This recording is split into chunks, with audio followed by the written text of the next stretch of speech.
are meeting again to talk about something very, very interesting from the F&B retail channel's perspective. We're going to talk today about supply chain, inventory management, vendor sourcing. Serious pain points, and I hope with the August company here today with us, we have very good solutions and thoughts to share on this. Supply chain has always been an issue in the F&B retail world. While you have to get your manpower, your materials, your recipes, and your food quality right, what can make it go wrong at any stage is a collapse of your supply chain. And even if you manage a good supply chain, if it is not priced well, then your profitability goes for a toss. So there are a myriad possibilities of what can go wrong, what needs to be right. And we're going to talk about all this today, and we're going to talk about some solutions. Let me introduce to you Mr. Raymond Andrews, the CEO of Biryani Blues, the QSR chain which has taken the NCR by storm for quite a few years now. Raymond launched his chain in 2015 along with his better half Aparna. And before that, for about 12 years, he was working with New York Max Life, which was a totally different field. So we will ask him some interesting insights about jumping from there to here. And along with Raymond, we have Kushang. Kushang is the founder of At Your Cup and now SupplyNote, which is the vendor platform that we're actually talking about. Kushang passed out from IIT Kanpur, completing his BSc in 2015, and without much ado got into the entrepreneur mode. He first started off at Your Cup, and then in 2019 he launched SupplyNote. So I welcome you both, and I hope to have some really great chats with you both. So Raymond, let's start with you. You're the guy who's at the front, facing the customer, which is always the most challenging part. So tell us something about Biryani Blues, your business. How far have you scaled it up? And some of the issues, of course, that COVID made us all face are general issues, but any specific things and stuff like that. So we are pre-COVID. Okay, that's the new term now to divide time.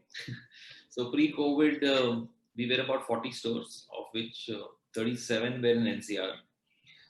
We've been very specific about building enough supply and enough distribution points in a single city, be the market leader, be the first brand of choice before we look at expansion. So it helps, especially I think more relevant to this topic, it helps in the whole managing your supply chain more cost effectively.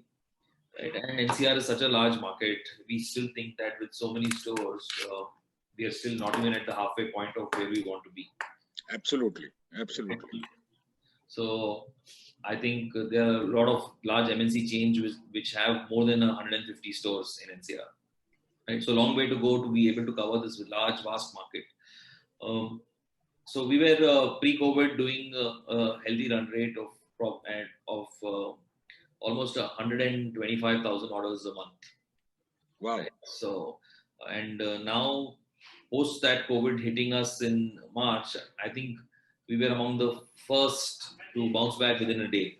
So I think the good part about what we have done so far and what we built was not just about marketing and softwares and everything. We were also very, very sure that the supply chain has to be reliable. And when the borders got sealed across a lot of the cities, so even NCR is a multi-city city, right? So it has Noida, which is in UP, then it has Gurgaon in Haryana, and it has Delhi, of course.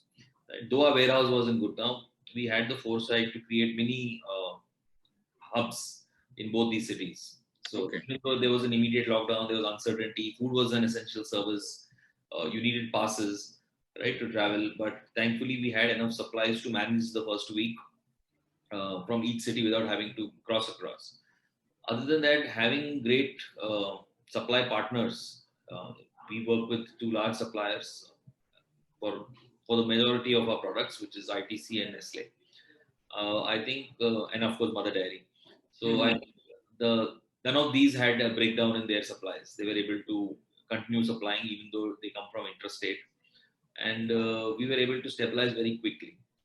One thing that we noticed that was different in India compared to what happened globally when the lockdown happened was that in most developed countries, the eating out came down, but the home delivery really spiked. So a lot of online platforms saw a growth over pre-COVID numbers very quickly. India, in that sense, is very different. While we were also expecting home delivery will really come back very fast because people will be stuck at home and not have much to do. The fact that everybody began to turn into a chef working from home and dampened those plans to some extent. Indians have the infrastructure. Every house has a kitchen and people who know how to cook. So I think the F&B business delivery has taken some time to come back. But I think, like you just said, people are coming back with a vengeance. I heard this term revenge vacations. Yeah. All sorts of new English. Yeah. So we are seeing some revenge ordering also. I think it's the first time the person steps out, or the first time he breaks his fear of ordering in, is the trigger point after which normalcy comes in. So we've met many families, so they've not ordered for 3 months or 4 months. And the moment they had their first order and saw nothing happened, after that it is like every week 2 times or 3 times ordering. Right? So I think we saw a very strange trend actually when the lockdown happened, Raymond. Yeah. For March and April, people went crazy ordering food. I think they were just expecting it to be like a paid holiday. Yeah. And all hell let loose. Actually, I have seen some of the chains do higher delivery sales in March and April than they did in Feb. Okay. And then suddenly you remember that one incident in Delhi which sparked off. Yes. It had really, I think mid-May, I think. The mid-April. It was around the 14th or 15th of April. Yeah. And then kitchens just stopped working. Yes. And then April, it crashed very badly. May was a scary month again. June was another scary month. And then July kind of started opening up. So I think today, I can say this, that mostly what I feel and I gather from running some of these outlets, from talking to people, friends like you, business has come back. But it's come back, I think, more importantly for people who build their brands carefully. For the unbranded ones, it's not come back. And I don't think it's going to come back so easily. Honestly. I think the aggregators have been sharing some data that almost 40% of the smaller clouds and formats have not come back on the platform still. Absolutely. And that is going to take a very long time. I see larger chains have some kind of cushion or the ability to arrange and for crises like these, right? So whereas small setups to arrange funds and even take that risk without knowing a visibility of when things will change, I think is very difficult. I think also the brand trustworthiness which comes in. Yes. People willing to order from you, but not order from any other, let's say, a one-off biryani guy or whatever. I don't want to take any name. Someone might sue me. But that's true. Biryani outlets, Yeah. So that confidence is also very important. Apart from the fact that, yes, of course, the bigger chains, like you said very rightfully, lasted. And we were able to plan what we want to do with our supply chain. So definitely, if you see most of the MNC brands, I think in the month of May itself, when I went to some of these QSRs, the MNC ones, they had their takeaway and dine-in full. So people, I think, are seeing more trust with larger brands, chain restaurant format, right? So the trust gives them the confidence and safety that, okay, the back end also will be sorted, right? Because it's a big brand, it's large, it's across, right? Compared to a one-off standalone shop, right? So correct. Then that becomes like a positive circle, positive spiral, upward spiral. We are also seeing a much larger share of the reduced pie on both on aggregators and on our own website and all. We've seen a lot of growth. So on delivery, we are more or less back to pre-COVID right now. Right. right? So, but we, as you know, run an omni-channel business. We are not just a delivery business. Totally. So we have dine-in, we have takeaways, we have food courts, we have stores in the airport. So those are going to take some time to recover. Takeaway channel has really come back for us because it's actually gone to 200% of what it used to be before. While Wow. dine-in has suffered. Yeah, I think people are seeing takeaway as a very safe option compared Yes. to even compared to delivery, right? Because the interaction between multiple customers is not there for the delivery boy, and that fear is there, right? So if he steps in, picks up, and goes from his car, it's very easy. And in a survey I read somewhere that takeaways are ranked first in terms of comfort in the mind of the consumer. May not be true, but in his perception, it is the safest one. No, it's I'm very sure it's true because we as Fifth Element Hospitality ran a survey in June, Okay. July.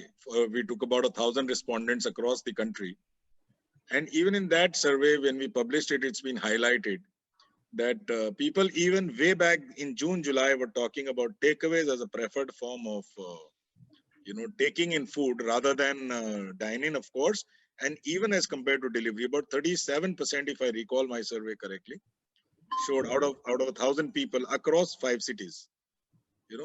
Even then people had started expressing that fact, Sure. because I think the lockdown opened on 8th of June.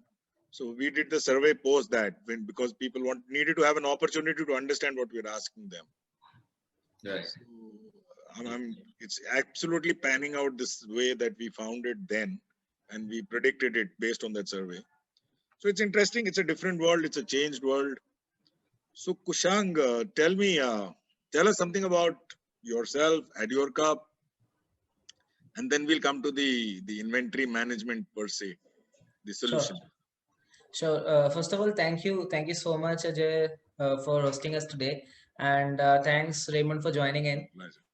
Pleasure to have you here. So I mean, like, as Raymond was speaking, I'll just take some notes from there. So I mean, like, as we discussed, these are the the brands, the perceptions which we have been able to build in the mind of consumers, which has been very very important in bouncing back, right? So we are an effort in that direction only. So we help them standardize at the back end so that brand building could be much easier, right? The customer perception, the hygiene factor, and everything could be uh, focused upon, right? Which should be rightly the main focus of a brand builder, right? So that's what we are trying to provide as a enterprise.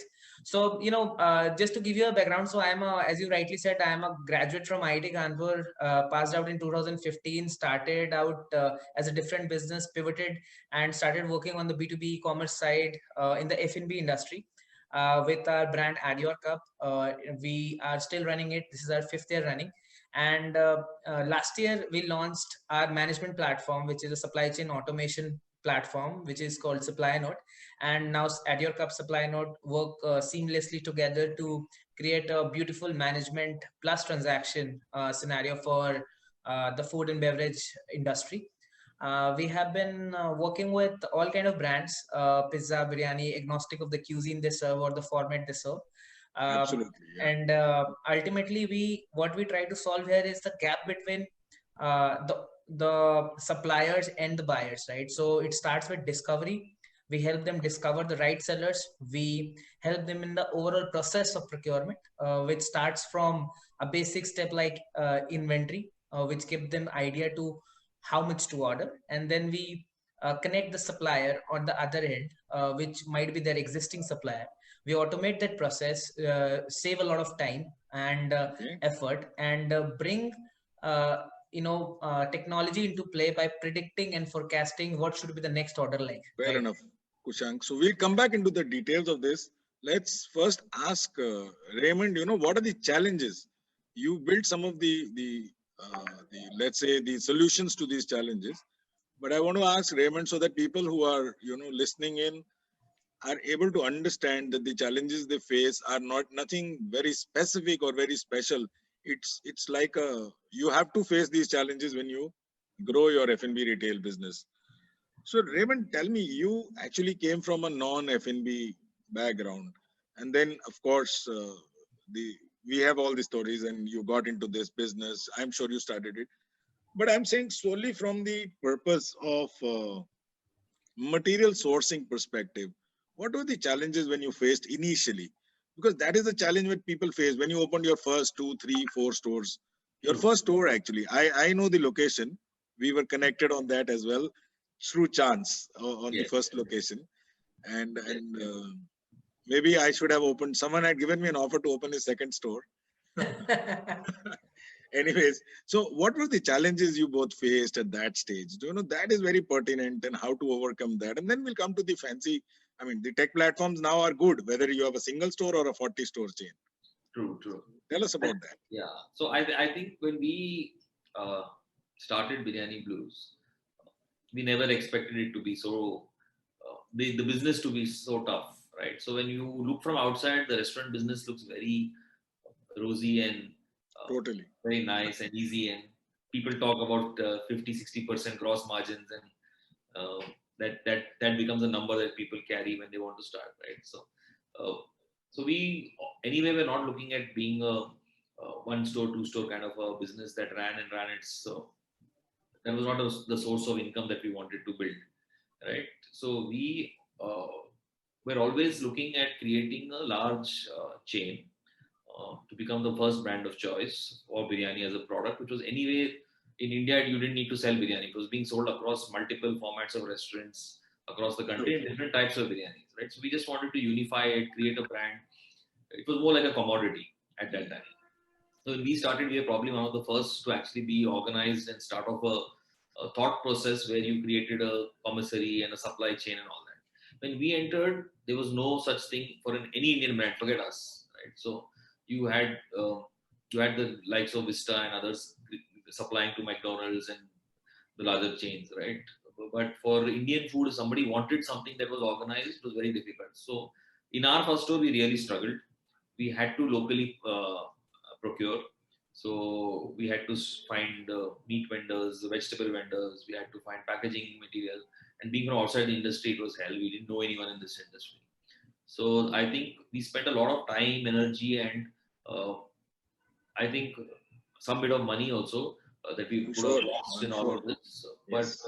to just find out how things work, right? So if I'm today, I see the difference right now that 2013, 14 when we started off the whole process to now in terms of the ease of doing business has changed considerably with so many people bringing in technology thoughts one better than the other ideas on how you can solve this. So today a first time entrepreneur will not face the challenges possibly that we were facing then. When we started, Yeah. there was no Zomato, no Swiggy, nothing was there, right? So you had See change in 5 years. See change totally in this scenario. so food tech and tech towards this whole supply chain businesses, POS, CRM on the food business has completely changed.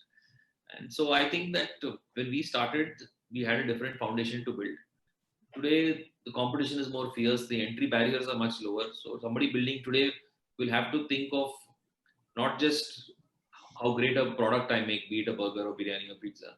He has to think on a lot of other things, especially supply chain, so that he's able to bring down his price points. He's able to be reliable in terms of supply. He's not turning off during peak hours. All of these come to play. Right? That's the new normal. When we started, probably it was just we were probably having one competition at that time, Viva Hyderabad. Right? So in the biryani space, there was a D's and a Viva Hyderabad. But today, just on the place where I live, which is Sona Road, there are some 20 biryani outlets. Right. So this landscape has changed. The competition has changed.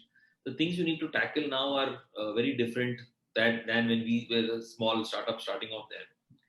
But definitely for first time entrepreneurs, things are going to get better with every passing moment. And we need to see how people use and leverage this technologies available.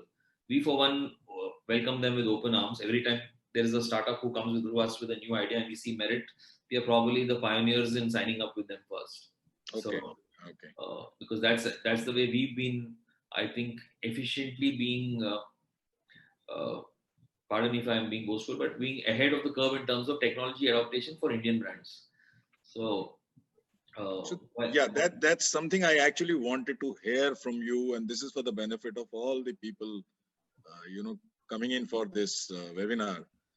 That most restaurant owners, unfortunately, tend to shy away from technology, mostly. Yes. And that is very important. It takes a little bit of courage. That's all. It's like a leap of faith, a very small leap of faith, and trying out new technology. And that's one thing which, I mean, you have, of course, done it very consistently, like you said, and I've seen it knowing you over the years. So tell us, Raymond, how do you manage your inventory management currently? So currently we work with a software vendor who gives us the one-stop supply for all of these. So that includes the post services, the CRM marketing, and the supply chain management. Okay. So it's a single software, and so we follow a method where we take all stock into a central warehouse and only dispatch centrally. So there is no local supply happening or any receiving happening at outlets directly from any suppliers. Right? We did this for two things, because one is we wanted complete on the count and do the quality check in-house. Right? If supply happens at various points, especially for perishables and other things, it becomes very difficult to know what quality is being supplied in, say, a Noida versus a Faridabad versus, right? So, and it also cuts out the interactions between the local staff with the supplier. These are two things we wanted to tackle. In India, these are very critical things in the F&B business, where you have pilferages and wastages at the store level if stock doesn't be properly audited and checked. Right? So that's why we said that central warehousing is very important. So we get everything here. Soon as it comes in, there are shifts in which various supplies happen, and there's also dispatches happening from our central warehouse. So we time it accordingly, and everything that comes in gets entered into the software within 60 minutes of it arriving into the premises. And then once it comes, then we follow a standard inventory request process, which is the software also recommends to the outlet manager what he should indent basis the sale that he's done. Okay, so there is a certain, you're saying a forecasting is built into the software? So yeah, on the last 6 weeks it builds in a sense, but I think often so it's flexible. It's an indicative number, but the outlet manager decides how much he wants to order. So if he sees a Navratra coming, he will order lesser for our kind of a brand. And like you said, that Sunday being big, today the orders will be bigger from the warehouse. So that judgment is left to the outlet manager. And so that predictive thing is there right now. And we're able to track everything we made measurable SKU wise, 1 kilo packs, or so there's a minor pack, an outer pack, and all of this. And nothing is opened and sent. So we never send anything loose. So if there is something said in a pack of 12 and somebody wants 6 of that item, he's going to get 12 only. So that there is no loose stuff lying in the warehouse which will go into pilferage or anything. This is sometimes a big challenge when you do that with semi-prepared stuff. Yes. The outlet which is unfortunately going low on selling that product, he'll keep fighting that if you send me 12, I'll waste 6. True. But if you start packing 6, then you're wasting more secondary packaging and manpower. Yes. So I think the solution is to get your throughput out in every Absolutely. store, right? Nothing better than that. Yeah. Don't run on stores which are limping, or within 6 months you know that this is not going to get you somewhere. So there should be a minimum threshold which you benchmark as your what you should, because it's going to take time, energy, marketing money, promoter bandwidth, right? Even if it's a store doing 5 lakh rupees a month, it's going to take the same as a 25 lakh rupee store. Right? You probably end up taking more of your time, actually. You end up taking more of your time. Right? So you have to be a little more practical about these things, not get emotional about them, especially if you're in a chain format. Right? Any gaps that you find in your current inventory management? I hope the guy who sells you the software is not listening in, but that's okay. Definitely see. I'm sure nothing is fail proof at the moment. Yeah, nothing is. And see, there cannot be a expert software for everything, right? So of course, every software is probably having some USP that is better than the others. The thing that we liked about the software that we use is currently that it is very no nonsense, easy to use, and is very error free. So if I go back and ask for some query that my auditor might ask for 2017, the data doesn't change. It's completely accurate. There's a complete audit trail of every entry. Right. the initial years when we were using, we would see numbers changing, that some software upgrade happened, some invoices disappearing, all sorts of things. The numbers don't tally. So that I think is the USP of this software that we like. Having said that, we've all lived through all those kind of softwares, you know. You run a query every quarter, the number changes, and you're like, who's printed this now? True. And so you are saying generally happy with the inventory management software. Yes. Now, moving on to the next step, how does it mesh with your procurement, the inventory management? So, see, I'll tell you, the thing about this inventory software is that if you put in garbage, you get out garbage, right? So you have to be right. So you have to be very sure that what is going in is 100% accurate. Because if you mess up in the GRN when the goods come, or you mess up in the pricing, then everything goes topsy-turvy. Yeah. We follow always a weighted average pricing. So irrespective of what price you're receiving goods at, it gets averaged out to the rest of the stock, and then it gets transferred out. So food costing becomes very easy at the outlet level. But the typical challenges we see sometimes is the software stops you from now, for instance, for some reason, if there is some transfer that has happened within the warehouse to the central kitchen, which is in the same building, right? In interim transit is the stock is there, it's not yet got entered or accepted in the thing. Then you're not able. So the small glitches happen where you're not able to transfer out to some other outlet because there is negative stock in your warehouse.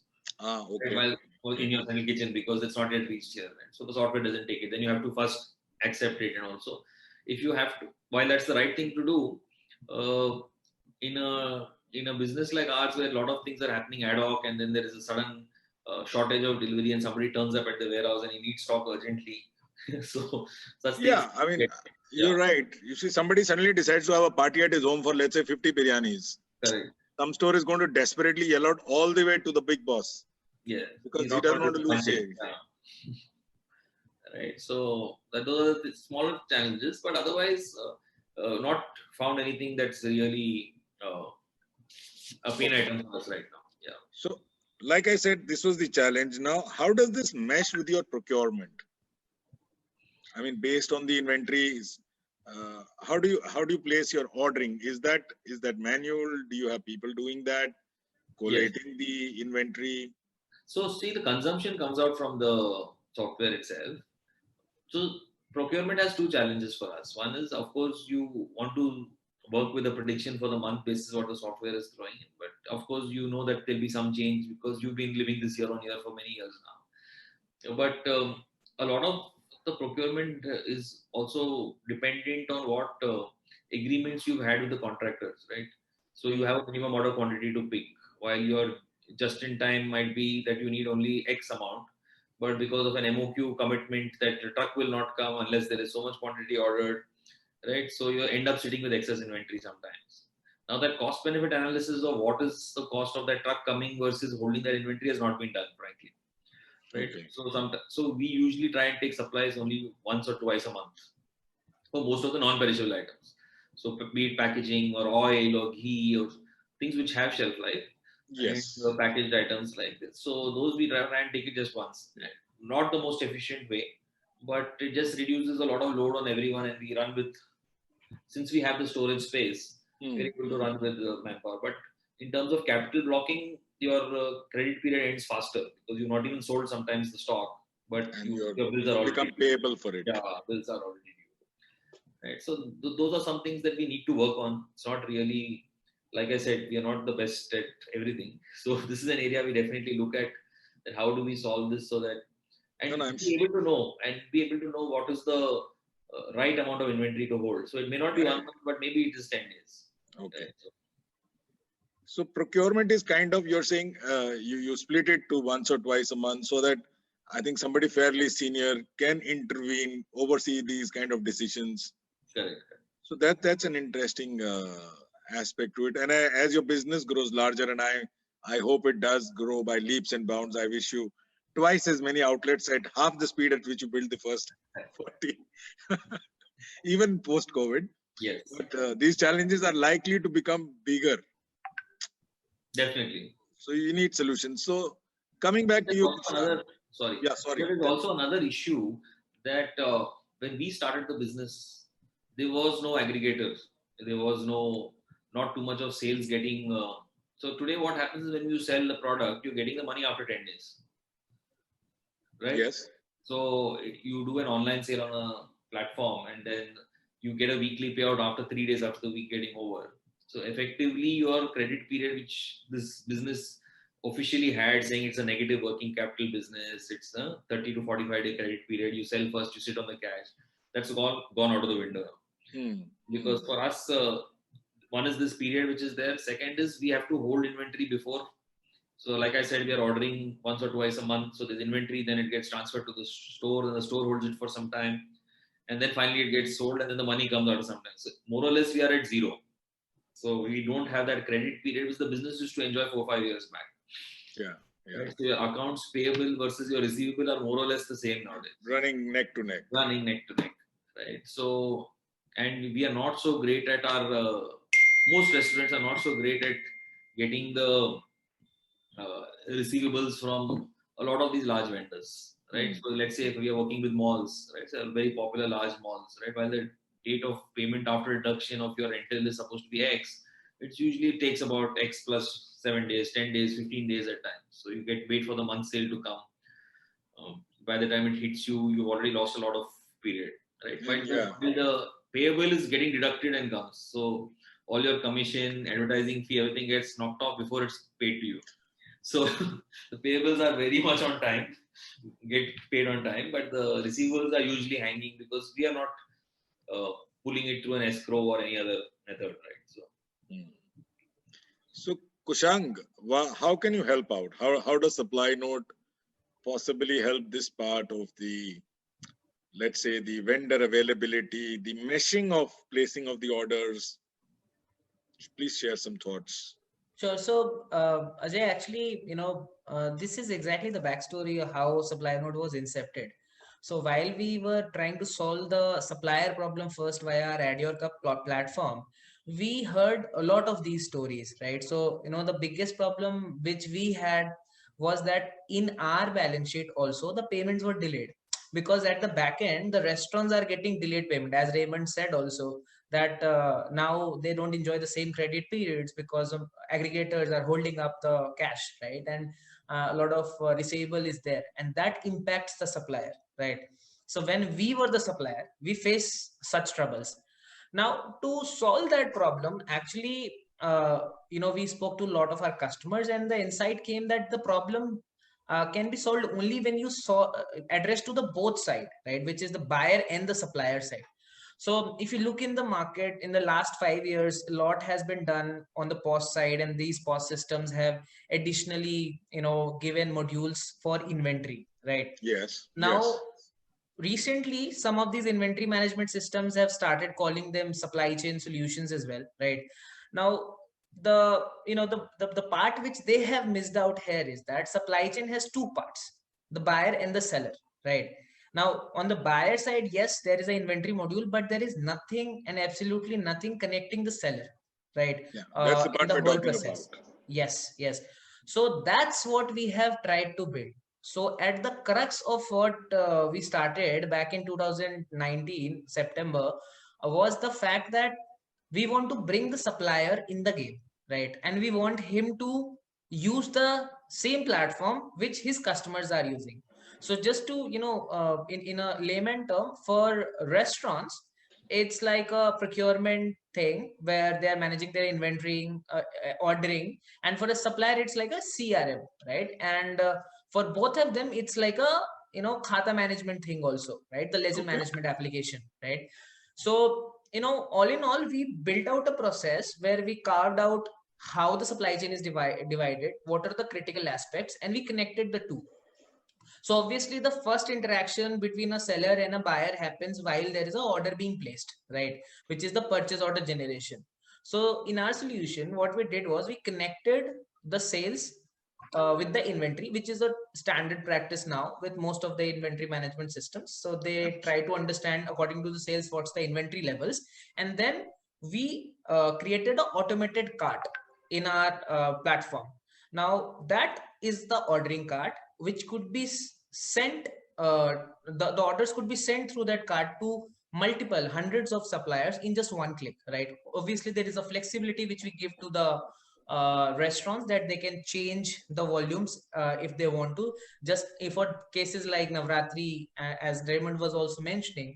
But other than that, we are also able to predict that because we do take into account the seasonalities and when the restaurant can expect a larger sales depending on how they've sold previously and how the outlets in the region are selling right now, because we are a cloud-based platform and we learn from other outlets where we are already installed, right? So that helps us forecast very well. And then with single click, the purchase order are sent to the suppliers. Now these suppliers are already on the platform. Kushang, sorry, I will interrupt you here for the sake of simplifying what you're saying. Sure. Am I to understand that like we have a forecasted, demand from a central warehouse or a inventory management system given to an outlet manager, will your system give a forecasted purchase to the purchase manager? Definitely. Is that what we're trying to say? Yes, it will. And it will also notify the existing seller that an order is going to come, so he's also better prepared. So I mean, like it will be working for both the parties in the transaction, right? Fair enough. So, fair enough. Yeah. So 1 second. I'm sorry. See, this is where I come in, because having worked up so much. So I bring you back to the fact that my purchase guy, because see, at the end of the day, even in the QSR business, and Raymond will back me up on that, we don't go in for we can't afford a vice president purchase. Yeah. Simple as that. There's just no margin. And honestly, there is not so much work as well, because we do something. I mean, Raymond is going to do the same kind of stuff for with some variations for the next 400 stores. The menu and stuff like that. So there are not very many things changing, which is the reason why we don't go in for a very highly skilled procurement department. So my procurement guy can get a forecasted purchase order first, is what we said clearly. Second, Absolutely. I am repeating what you said, that also that forecasted order can get flashed to the buyer, to the vendor from whom Yes. I buy. Yes. Given all the adjustments being in place, the lead times, the MOQs, all of that stuff. Is that what we're saying? Yes. Okay. And of course, like the store manager has the authority to change his this thing, the purchase manager has the authority to change his cart. Absolutely. Absolutely. Okay. So this is something interesting then, because this goes one step further, and there could be, I mean, I'm sure there will be some balance and checks in it, in terms of the accounting, placing the order and all of that. Yeah, so I mean, this is the first step actually, Ajay. It's the ordering step where both the parties get more efficient in terms of fulfillment also from the supplier side, and in terms of ordering from the restaurant side. Now, at the second step is when the supplier is shipping the product. So that transaction is also monitored by the restaurant at his end. That what's the status of my order, where what's the current stage, right? So the e-way bill generation and all the aspects for which one has to go to government portals and all could be done on the platform itself by the seller. And when the suppliers sell the product, ship the product to the central warehouse or the designated outlet, as soon as the receiving is done, the GRN is done, there is a ledger also created simultaneously. So GRN is the inventory in, and then there are ledgers created for both the parties. So जो 15 दिन का gap आता था to actually reflect in the tally, वो खत्म हो जाता है, because we are also integratable with tally, right? So straight away, right? So what we have tried to create is the existing restaurant infrastructure is what we studied, which was a POS system typically, and a tally, which is like 90% of the industry. Now the 5 to 7% who are more advanced, who have a POS plus inventory and then a tally, for that also we have built this solution by bringing in the seller side of it, right? And that's our target industry, right? So that's how we have been solving the overall procurement problem holistically. Again, for the benefit of listeners, I'm repeating the last part. So one part is the forecasted purchase cart. Second part is a flash kind of advance warning signal to the supplier. And the third part is what you're saying is all your e-way bills, and thereby your accounting, our famous, and Raymond will, I'm sure, add to that, the famous exchanging of ledgers with suppliers every now and then, and this whole issue of I owe you so much and you do not owe me so much, is an online on that platform stack thing. Yes, it's a real-time event, as we call it.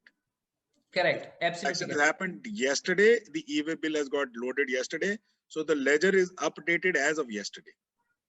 Correct. Am I correct in that? Yeah, absolutely correct, Ajay. Okay. Raymond, how does this sound to you? Sounds very exciting and great. Something we want to see. But quick question is, why will a supplier agree to use the software? Yeah, so for supplier also, there are three inherent benefits. I'm just talking about the inherent ones. So the first is that as we just talked about, there is a flash in his account that the order is gonna come. So overall, he is more prepared. His planning is more solid.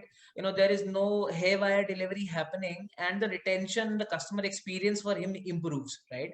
So so for example, Raymond, I'm sure at your end also there would be around 150 to 200 SKUs which are being ordered with only 20% being the bulk order, right? So for those, they are pretty much ready that if Biryani Blues order come, that's my priority number one, right? But for the rest of the suppliers, where the quantum is small, sometimes the seller deprioritizes supplies to someone else, even if there is an ad hoc order requirement due to some bulk order or something. But in this case, that will never happen because we are tracking your inventory and informing the supplier that an order is going to come due to certain factors, and be prepared at your end, so that retention improves for the supplier. So that's point number one. Point number two is that we help him manage his cash flows better also by giving him immediate ledger access. And secondly, we allow him supply chain financing solutions, because we are able to understand who is working with, what are the payment terms, how things are working, right? So we have made supply chain financing partners who help the suppliers, right, to get the funds required. And the third thing is that we allow, with the permission of the brand and the supplier, to sell to other brands as well. So for example, one of your seller is selling, let's say, the matkas in which you serve biryani, right, or the paper packaging. So we allow him to sell to other brands also, right, if he wants to sell his other SKUs to more brands. So his cost of acquisition of new clients reduces. So that's where the Add Your Cup angle comes in, right, which is an e-commerce platform. So these three benefits is what excites a seller to join the platform. And also, I mean, like, other than all these things, there are other software benefits which are like managing his customer. Abhi pura offline chal raha hai. Everything is offline, right? So we are trying to convert that management into online. So we call it WhatsApp management. India mein WhatsApp management is very, very popular. So we are removing that WhatsApp management so that we can make sense of the 100,000 data points we are losing every year just by doing haywire management on WhatsApp, email, calling, right? So that's the thing which we are trying to solve, and that's the benefit which the supplier is seeing in using the platform. I think essentially, Raymond, as I have understood after multiple discussions and meetings with Kushang and his team, it's also aggregating the suppliers onto a platform. Okay. And kind of fencing them in politely. Like you rightfully said, why will you do this? He'll have his own software. That was the worry. Yeah. So it's like fencing them in politely, saying, okay, boss, let's have some boundaries if you want to play in a level or a decent playing field. There will, of course, be the outliers. There will, of course, be the guys who want to, do all of that drama of not supplying at the last moment. And that's where I am also working with SupplyNote on some issues. That how do you rate the? Definitely, it does not need to become a India. What's that? India Mart. Yeah. Or a Sulekha.com. That's a collapse. Then that's a collapse. That's just a invent. That's like a old time telephone directory. It doesn't help really. This is like certified vendors who are working with multiple partners. So the same packaging guy, kind of, because he's on the SupplyNote platform, gets an opportunity to offer his services to 50 of Add Your Cup clients. Sorry, not vendors, clients, and thereby equate it out. And the other day we were having a chat with Kaushik Roy. Yeah. And in fact, he came up with a very good thought to Kushang. He said, Kushang, once you know that everybody is, let's say, buying rice from X vendor, you can at your own level aggregate the whole demand without diverging individually and try and bring down the rate for all your customers at the front end. Yeah. So from that point of view, I mean, SupplyNote does not want to play on this part of the, let's say, the margins in it. This they want to be very transparent because it will be on paper. But continuously, as they get a vendor on, okay, now guy, you can supply, let's say, sizzle sticks to 20 of our partners. So your supply has gone up from 2,000 sizzle sticks a month to 2 lakh. Now, how does that kick in for a price drop across all my clients? That's another aspect that we want to work on with SupplyNote. Help the restaurant business get lower margins without working for it. Sorry, lower prices without your having to work for it. Yeah. Because like I said, at the end of the day, 80% of your items are not going to be bulk. But for SupplyNote to aggregate those 80% items, they could be bulk for SupplyNote and thereby help bring your cost down. That's where SupplyNote actually wants to, make the biggest difference. Yes. Apart from, Absolutely. of course, all the procurement cart and all, which is, of course, helps.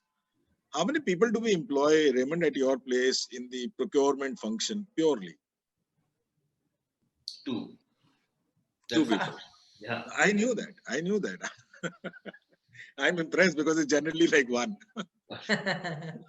One guy is a shared resource, the warehouse. But otherwise, So I was right. uh, So this kind of stuff, that is why exactly. I see. I'm still involved in ops in certain businesses. So obviously we understand this cost. Somewhere someone has to pay for that cost. The margins are so slim, and all this, like you rightfully pointed out, there is no credit period left if you really look at it clearly. You are going neck to neck. It's all a fast. It's in somebody's mind that you sell in cash and you pay after 3 months. The bad guys do it. It's okay. But no long-term businesses survive on that. So this puts everything in a very, very different perspective and I think very nicely put. So we've had a long chat, long discussion, interesting discussion. Raymond, we wish you all the best. I'm an ardent fan of Raymond and Biryani Blues. I've had the occasion to, meet him on quite a few, what shall I say, seminars, conferences, even at his office 2-3 times. And I want this chain to really, really become big. SupplyNote, Kushang, we wish you all the best. Thank We you. want you to have so many customers that you are able to wield the stick for your suppliers and give them all your clients. The biggest benefit that you can give the client is a rate reduction, which they did not ask for. Honestly. Yeah. I mean, Yeah. that is like a true Christmas gift. So if you can manage some of this stuff, I think you can have a SupplyNote installation at every restaurant in India. You wouldn't have to worry about it. Definitely. We're running a campaign called SupplyNote Karo. Let's do that. And, after that, I'm sure we'll be able to give Christmas presents to every restaurant industry, every restaurant business in the country. And Raymond, just adding him, like, I'm a loyal customer. I'm the TG, one of your TG, the age group you target, and a fan of, the biryani you serve. Great work, and hope we have more outlets soon. What do you mean by TG? I'm older than both of you. I'm also his TG. I think we communicate more to their TG. Our audience might be across age groups, but okay. Hopefully. Great. So, great day, guys. Raymond, anything you'd like to end up with? It was very nice understanding and hearing about the thoughts that Kushang brought towards some part of this business which nobody pays too much attention to, right? So yes. It is a pain point. But most of your time gets sucked into the front end because consumers are more vociferous. They talk, so you are always trying to do things which they understand, right? This is a more back end item which is not very sensational or not the highlight of this business, right? The whole highlight of the business is the whole front end piece, the customer interactions, the packaging, the delivery, the marketing you do. So somewhere these things get left behind while there is a lot of scope to actually cut cost and then bring down price further for the consumer. Absolutely. So I think it's something that can help, especially for a lot of businesses use the plot in the whole supply and warehouse piece, right? Yeah. They spend so much time in making a great product and making great interiors for their store and putting money in training and manpower and all. But somewhere, if they're not able to keep the food cost, which is probably the most integral part about this business, right? The plot gets lost, and that's why the mortality of restaurant industry is one of the highest, right? So, Yes. Absolutely. so I think some stability comes where he starts off itself on a more what do you say, efficient and competitive supply software, and of course the partners which Educar must be getting on good suppliers, right? Supported suppliers, you know, Suppliers. makes a lot of difference. Benefit for new age entrepreneurs who want to get into this space, right? And benefit for growing the existing chain, you know. Ones, of course. So we all grow efficiently and grow faster. Correct. Yeah, That's wonderful. Yeah, Kushang. Just adding to what Raymond said, actually, I just want to bring a survey we did before actually starting up SupplyNote. So, on the world average on the bottom line for restaurants is about 12.5% across formats, across industries, right? I mean, like that's something which we kind of researched. And what we found out was that by just working on critical aspects at the back end, we can increase that by 60 to 70%, which is like, increasing 12.5% to a 20% level, right? Which is, I'm talking about the average figures. Now, this in itself was huge. And that was the motivation why we started focusing on, the overall process rather than just suppliers.